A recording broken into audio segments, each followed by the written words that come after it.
කොහොමද ඔයාලට අද මාත් එක්කලා රෑකෑමක් හදමු. ඔන්න මං හිතුවා අද රෑකෑමට අලවැට ලීක්ස් දාලා උයලා ගන්න ඕනි කියලා. ඉතින් මුලින්ම අපි කරන්න ඕනේ අල ටික මේ විදිහට 3 5 5 ඔක්කොම දාලා රත් වෙන්න හොඳට උතුරනකන් ලිපේ තියන්න ඕනේ. ඊට පස්සේ මිටිකිලි දාලා ඊටත් පස්සේ තමයි අපි මේ විදිහට ලීක්ස් දාලා අල එක කලවම් කරලා හදලා ගන්න ඕනේ. මේ හදන්නේ කරවල හොද්දක්. මුලින්ම කරවල ටික 3 5 5 ලුණු සුදු ලුණු ඒ ඔක්කොම දාලා දිය කිරෙන් උතුරනකන් ලිපේ තියලා මේ විදිහට හැඳිගා ගන්න ඕනේ. හොද්ද උතුරගෙන ආවට පස්සේ අපි මිටිකිරි දාලා ආපහු මේ විදිහට කලවම් කරන්න ඕනේ. මෙන්න මේ වෙලාවේදී අපිට පුළුවන් හොද්දට රස වැඩි වෙන්න තක්කාලි එකතු කරගන්න.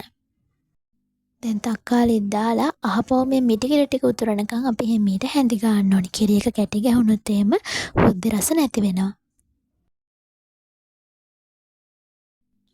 දැන් අපි මේ මුකුණු වැන්න ටික මැල්ලුමක් හදලා ගමු. ඔන්න දැන් හොද්ද හොඳට තෙල් බේරිලා හරිම රසට තියෙනවා.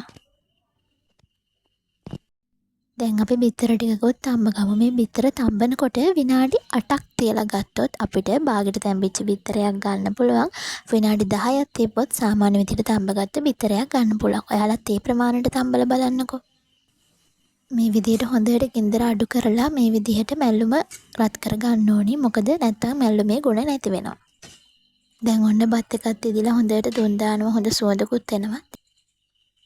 ඔන්න තියෙනවා කට්ට කරවල හොද්දයි මුගුණු වෙන්න කොළ මැල්ලුමයි බාගෙට තම්බගත්ත බිත්තරත් එක්කලා අලයි ලීසු එකට දාලා හදාගත්ත මගේ රෑකෑම.